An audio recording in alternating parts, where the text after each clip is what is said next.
5 magical talismans have disappeared and could be lost forever, but if found by evil, that could be chaos, and the crown of command could fall into the wrong hands. Can you and your fellow adventurers find the 5 talisman and save the realm?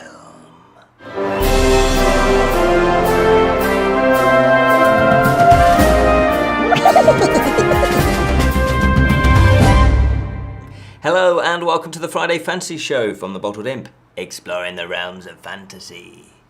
My name is Ken Boynton and today we're going to take a look at Talisman Legendary Tales. Yes, this is a brand new standalone game published by, and I think I might mess this up, Pegasus Spiel, I think that's how you pronounce it. But it has got it's a licensed game from Games Workshop, so it's not like they've just gone off on their own. Oh no, Games Workshop are involved. And this is, as I say, it's a standalone and it's a cooperative game, so that's different from the base game Talisman. 1 to 6 players. Yes, so just to point out, it's based on this, the original base game, and as you can see my box is a bit knackered because I play this lots. So let's just see, I am going to do a little bit of a comparison, so let's just see how they compare against each other. Talisman Legendary Tales, yes, just what is it all about? What's it all about? Well, the aim of the game is you and your fellow adventurers, yes, this is right. It's different from the base game. You are playing cooperatively and you are going to find these 5 talismans that have disappeared. We suspect they've been stolen. Now, there's a bit more flavour text to it than that, but I'm just going to give you exactly the aim of the game. And how you do that is you will be playing the game over 5 different scenarios. So it is like an adventure as such, you know, like a campaign game. And each campaign will actually have different setup of the board because they are actually all of these little tiles. Well, when I say little, they're quite big. But as you can see, each one will have a different location on it. And again, they're taken from the base game. Although I think the hovel, I don't recall the hovel actually being part of the base game. But anyway, so there are, I think there's 12 of these location tiles. And you will be progressing through each scenario doing various things in order to find each talisman. So let's have a look at the components then, and I'm going to read it from the rule book. We've got this nice big full colour rule book that, dare I mention the Fantasy Flight name, because they were the ones that did the 4th edition revised Talisman base game, and they always produce very good rule books. And I will say that again, it's very much in that keeping, very full colour, lots of diagrams and explanations obviously of how to play the game. So I will read out the list so you know what's going on. So as I say, we've got the 12 location tiles. We have 6 heroes, and I'll just show you the troll.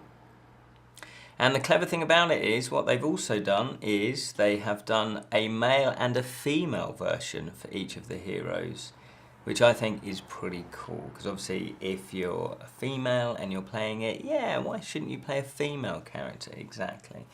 And we also have 6 corresponding, although you make them up, black bags, and that is where you're going to put your tiles, your hero tokens. You also get 6 of these. Now they're corresponding to whichever character you're playing, and again they've got male and female, so they're your stat cards. There are 5 adventure scrolls, which are these, and I don't really want to give too much of these away because that's explaining, you know, that's going to be spoilers, isn't it? And nobody wants spoilers on an adventure. But there's 5 of these, each representing, you know, finding the 5 talismans.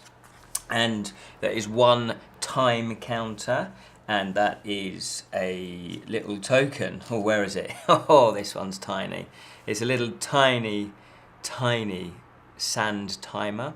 And we've got 6 little toads. Oh yes. Oh, hello. No, quite apt that the toad token jumped out of my fingers. Yes, we got the little toad because at some point during the game you could be turned into a toad, just like the base game Talisman.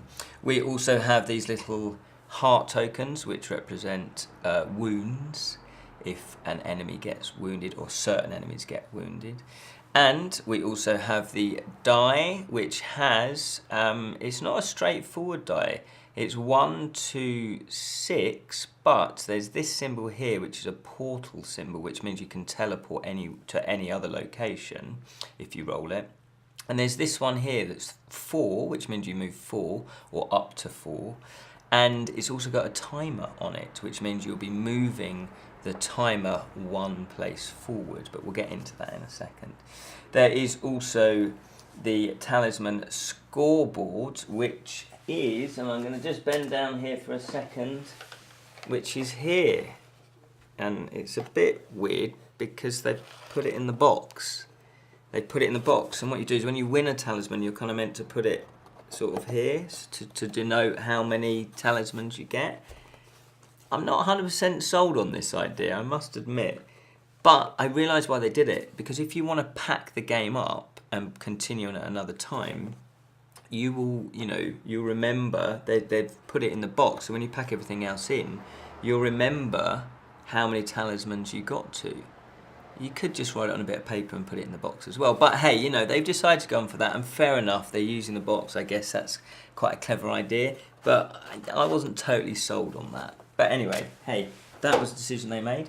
There is also the rewards components and the reward bag. So here's the bag with the little rewards token symbol there, so you know which bag has all the rewards in it.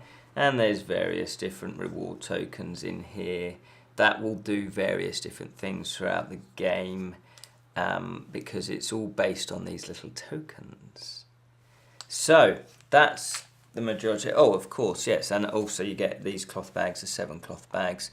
Anything else I've missed? Oh, you get these little tokens as well. So you get 1 token set for each scenario. So there's 5 token sets. These are the adventure tokens, and they're different colours on the back. So there you've got purple. Well, that's blue actually. Hey, my eyesight. Then you've got red. And each time you go into a new scroll, a new adventure, it will say use the red tokens and set them out like this. So it's all pretty clear exactly what tokens you need at what scenario. I think that's all the components. So how do you play the game, the gameplay? Well, the game, first of all, you need to set each scenario up, as you could imagine. And it is on page 8, I believe. Oh no, well, page 7, I guess, if we're going to be pedantic. Book of Adventures. A book of adventures.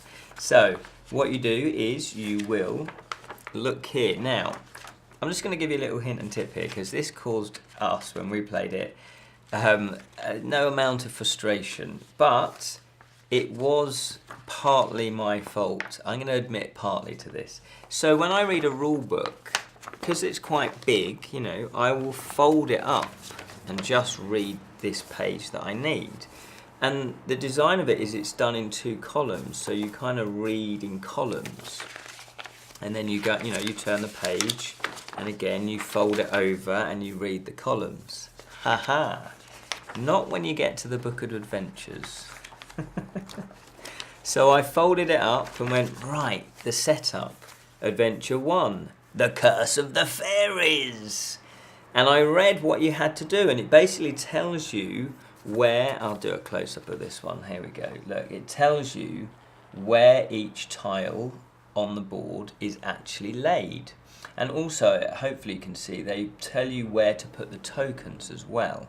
Now, each token group has images on it, but it has actually got jagged edge on one of them and a smooth edge in the graphic on half of them. So you put half of them to one side and you set up the other half, because the other half is going to be used for this part 2 of that adventure. Is that clear?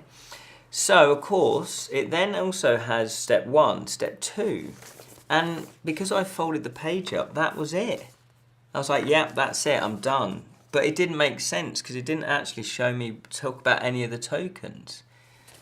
What they've decided to do is for the adventures, you read right across, not in columns and not on a single page. Now, I don't know if anyone else has had that problem, but honestly, I'm pulling a hair out going, well, they've not told us what to do. So look, 1, 2, 3, 4, and there it talks about the tokens, and there it talks about the actual adventure. So once you've done that quest, you go down there. So remember to read them across, because that will save you a lot of frustration and a little bit of time. So that said, yes, what you do is then you will follow the directions of how to set it up. And it's basically, like I say, you will have your starting characters. You can play it solo as well. It's one player as well. So you would start, and it tells you where the characters start. So in this case, in the first one, it's the hovel. I'll lay him down because just because he needs a rest, the troll. So it's the hovel, and then what you do is one of you will read out the adventure scroll. Oh yes. Look at him. Is he mad? Is he crazy? Is he friendly? Is he evil? He is an alchemist. And this one is Adventure 1, The Curse of the Fairies, Chapter 1, The Alchemist. And so you read this up. Now, there might be a few more bits of setup within each of these scrolls. So, for example, this isn't too much of a spoiler. The alchemist wants you to find some herbs, okay? And there's a reason why, it's all story-based, there's a reason why he wants you to find these herbs that will eventually help you find the talisman. So, just skipping forward a little bit, once you've done all of this and you've played this scenario, there's Chapter 2. And this is what I mean by the other half of the tokens. Because normally the other half of the tokens get brought into Chapter 2 of the same adventure. And so it's a continuation. So each adventure consists of 2 sides. And I think that's quite a clever thing because it might take you, I guess with all the setup, certainly on your first play, you might have already been playing for 2 hours, 2.5 hours, maybe 3 hours, who knows. And you might decide, well look, after the end of Chapter 1, we're going to pack it away and maybe play another game or obviously go and do something else and then pick it up on another day. And so because of the way that it's set up, you can pack it away and pick it up again, because obviously once you've finished with this, you don't need to necessarily know where the tokens are, or they might have been all revealed before. And of course it's going to be the same setup for the tiles on Chapter 2. So you can, and then there's been new tokens introduced, so you can just start afresh. Or, like we did this quite a lot, you would play side 1, or Chapter 1, Chapter 2, and then finish that adventure, and then obviously pack it away. So that's the sort of setup of it. The gameplay is very, very simple. There are 3 things that you can do on your go, and you do them in this order. There is travel, there is encounter, and there is collect rewards. Plus, each now part of your gameplay, each character has their special ability, which is written at the bottom. So, for example, the troll, once during your turn, if you draw a token without a sword symbol, you may return it, then draw 1 token from the same hero bag. So remember that you have a special ability that you can use during your turn at any point. There might be, and I didn't read all of the special, but there might be a special ability that you could use on someone else's go. I'm not 100% sure about that because we didn't play all the characters. But yeah, so don't forget your special ability, because we were a few goes in and we suddenly went, oh, hang on, I got my special ability, I could have used that. And then once you start remembering it, it becomes second nature. So to travel, basically what you'll be doing is, in good old-fashioned talisman tradition, that's the word I'm looking for, you will just simply roll the die. Hey, look, I got a portal. I got a portal symbol. So in that case, I would be able to portal jump to any other location. So I might want to go here, and then you then encounter. But what I'll also say about travelling is, say I had rolled, I've done it again, the portal. Say I had rolled a 1, but I wanted to roll, let's just say I rolled a 3. Hey, come on, die, play game with me. I can move up to 3. I don't have to move the full 3. Now that is different from Talisman, the base game. So I can go 1, 2, 3. Now notice I can go over any token that's face down. If it's face up, I have to stop and encounter it. But say that was face down like it was, I would go 1, 2, 3, or I could just stop there because I can travel up to what the dice said. In this case it was 3. As I said also, there is if you roll a 4, there is a sand timer token, symbol. And what that means is you have a certain amount of time to do it. And the sand timer will be moving down. Yeah, and if it goes down to nighttime, you have failed that chapter and you have to start it again. Now there are various tokens, various symbols, well, the same symbol I should say, the sand time symbol, that will crop up during the game. It can be from the dice, it can be from a token, it can be from one of your own hero tokens, and when they get pulled out, you will just simply move it nearer to the end of the game. But equally, there are symbols that can cancel out sand timer tokens, so you won't have to move it, or can make it go backwards. So if it goes backwards, then obviously that's helping you out. The other thing I will say, actually, quickly while we're on to here, each talisman has a difficulty rating. You've got 1 star, 2 star, and 3 star. And the reason why they've done that is it's meant to be the difficulty level. So if you're playing for 1 star talisman, you put it on the most time available. If you're playing for a 2 star talisman, you put it up to 2. So you've already in 2 spaces into the end of the game. If you are playing the 3 one, here it's starting on 4. And the reason why I'm mentioning that again is because there is a chart at the back.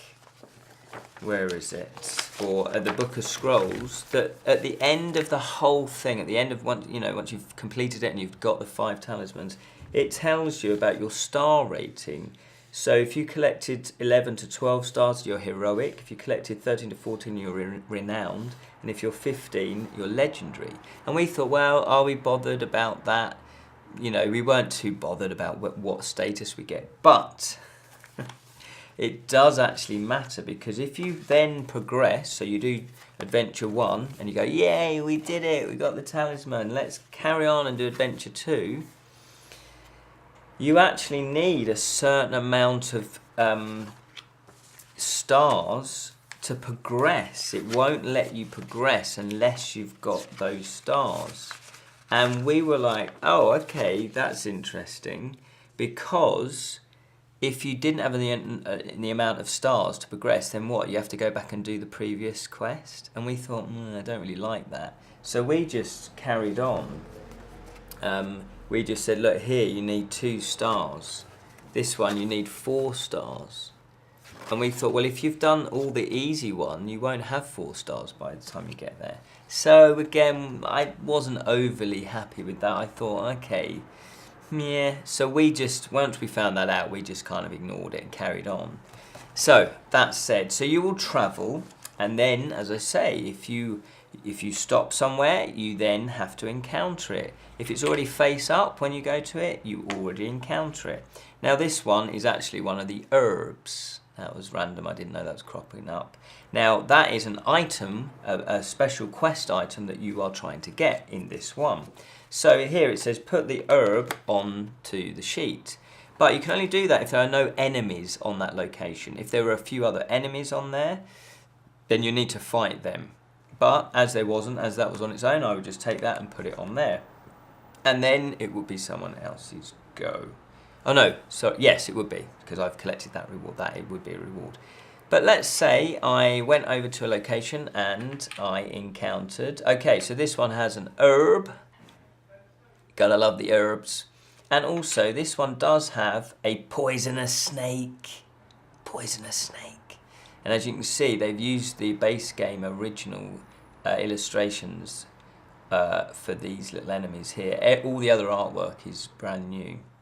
And as you can see, there's a sword and a wizard's hat that are on this one here. So what you need to do is you need to match or get more of those symbols by pulling them out of your cloth bag. So, for example, these are some of the hero tokens for the troll. That's a sword. He's got another sword, because obviously, you know, he's a beefy troll. He's going to be more fighting than magic. That's a wizard's hat. That's a timer. That means you can pull out another token. So you've got various tokens. So what you do, obviously, you'd have all of them in here. I'll just put a few in here. And then you are meant to shuffle them up. And you can look at these at any point. So I could go, okay, what's in my bag again? You shuffle them up, and then you pull out the tokens. So you will pull out the corresponding tokens. Now I think you're allowed to pull out 3 tokens. Yes, you are. That's just come back into my head. So you pull out 3 tokens, and you see, okay, did I match it? Now this one was a timer, so I would move the timer across unless there was a cancellation token timer that you could pull out. I've got the sword, but look here, I've got one that also said about pulling out of the bag. So that's good. So I would pull out another token. Haha, I pulled out a sword, yay, I beat it. So if you beat an enemy, what you do is that gets discarded, dead. And then you would get the good old reward bag, and you will just pull out a reward. Now obviously I think there's 24 tokens, and that is, so this one would be a lance, and it means that you get a sword plus you can pull another token out of your bag. Now with these tokens, what you can do is you can either put it into your own hero bag straight away, or you can give it to someone else, because remember it's cooperative, because you might think, well, you're low on swords, why don't you have this one? And that's quite good. That becomes quite a bit of the strategy. Another part of the strategy is once your token's been pulled out after a combat, they stay out on the table in front of you. And the reason why that is because you might have all your timer tokens out on the table, and you might be really close to the game ending, and you don't want to pull another token out, but you have to do a combat. You will then go, well, look, I know I've only got 2 swords in there, I only need 2 swords, so I'm just going to pull out the 2 swords, yay, and we win. Whereas if you put them all back in, you might pull out a couple of sand timers, which means might, you know, if it's close to midnight, close to the monsters coming to attack you, then you would think, well, actually, no, that's the odds are against you. So that becomes quite strategic, because you can't just take a few tokens back and put them in your bag. Oh no, if you're going to put them back in, you have to put them all back in.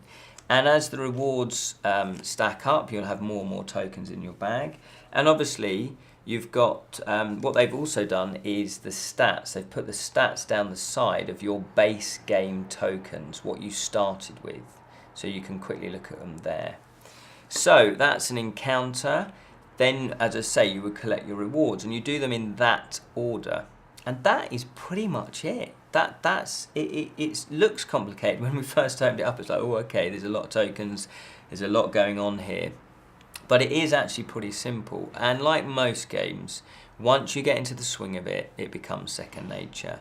And this is where the strategy takes over. So overall, yes, we did love it. We did enjoy it. It was good. We played it over Christmas. So we had lots of time. We had like 3 or 4 days where we just played it. And what I would say is all about expectations. If you are a big Talisman fan, the original base game, this is a different experience. Do not buy this game thinking you're going to get the exact same experience as Talisman. You're not. It's a different game. I think they've gone for a different market. It says on the box, family cooperative game. So, and you know, the artwork is a little bit more cartoony, so I think they've gone, and although it does say 14 ages and up, but they've gone for the younger audience, and that's great. That's what you want. You know, you want new people coming in and playing the games. So I think what they've done is taken the Talisman brand, and it's very Talisman orientated. Obviously, they've got the locations. You can be turned into a slimy toad, so it does have that flavour of Talisman, but it's not going to be the same experience. But that said, it is an enjoyable experience, and we just took our time over it. We just, you know, it was Christmas, we had time, we had drinks, we had snacks, you know, and it was that epic feel. And because there's 5 adventures, it does feel like you're questing, and you do power up because you get all your rewards and you keep them, and that's what I mean by it. It's very clever with these bags because you can pack it away because you got all so you know where you're at. You know how many rewards. You just put anything that you've collected and powered up, and you keep it in your bag and you put it in the box. So, and again, because these scenarios, each different adventure, you'll have different tile settings and different tokens on. You just set it up. So that's why I'm saying they've done well, because there's natural pauses in the game, whereas Talisman, the base game, there's no natural pauses, and that game goes on for hours and hours and hours, so you kind of have to leave it open or take a picture and then spend time setting up again. Whereas this is very good because you can stop after a chapter, or even one chapter, half an adventure, and then pack it away and carry it on the next time. So I would say that yes, if you say maybe you used to play Talisman and you want to introduce your kids to Talisman, I would say 10, 11 up should get this. And the reason why I thought they put 14 up there is if you're a 10-year-old and you're just a group of 10-year-olds, you might not be able to set it up because it might be a little bit complicated to set up. But if you're an adult or you're 14, 15, 16, you should be able to set it up, and then you could play with younger people. So, what did I like about it? I liked about the fact that you power up. It did have a flavour of Talisman. I liked the scenario. It did feel like you're going on a quest. And each adventure, it wasn't all just about these tokens. There was other things. I don't want to give too much away, but there are other ways that they got you to collect things and got you to look for things. And that was quite clever. That was unexpected as well. I do love the artwork. It is a little bit more cartoony, but I do like it. It's very bold, it's very vivid, and it is very evocative. I do like it. It is different. I think I still prefer the base game, the Fantasy Flight version and all the artwork. Well, even Talisman 1 and 2, that I like that artwork. But that said, it's very consistent in the artwork. It all matches in. Obviously, you'd expect that. And it's very bold. It's very clear. It's fun. It has a good sense of fun, and I always think Talisman always did. It was a good sense of humour that ran through Talisman, and that's why we like playing it, because getting turned into a slimy little toad is always good fun. It's not fun, but it is good fun. I like the fact that the characters keep their power-ups. The downside, though, there is a bit of a downside, and also because of the upside is that cooperative. If you like cooperative games, you will like this, because there's a good bit of which power tokens you'll give to each other, which special ability tokens you'll give to each other. So that's good. I like the cooperative, and making decisions about who goes there, which location should you go to. So that was good.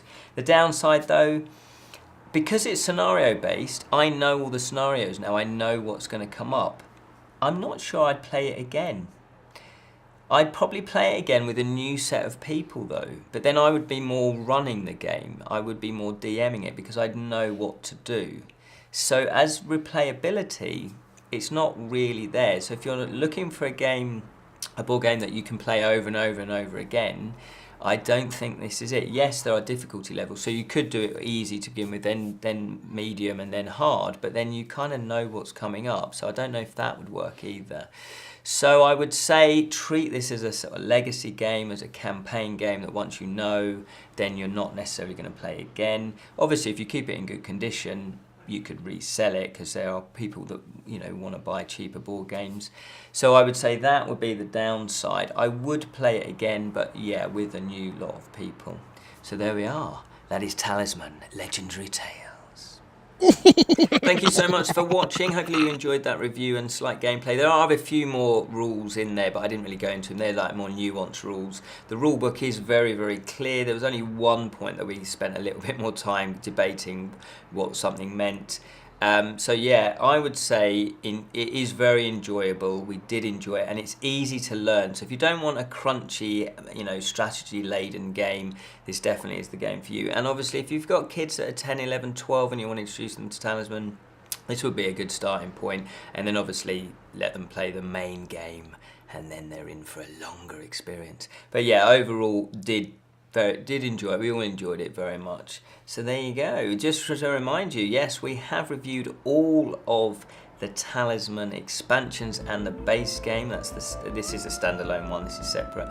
And we have also got Talisman character guides from the base game, and we've nearly finished all of those, so we'll be going into the expansions soon. We've also got other board games as well on our channel, and book reviews and fancy film reviews as well, and a whole host of other things. We've got over 400 videos, my friends. But anyway, until the next time, remember to keep it unreal, especially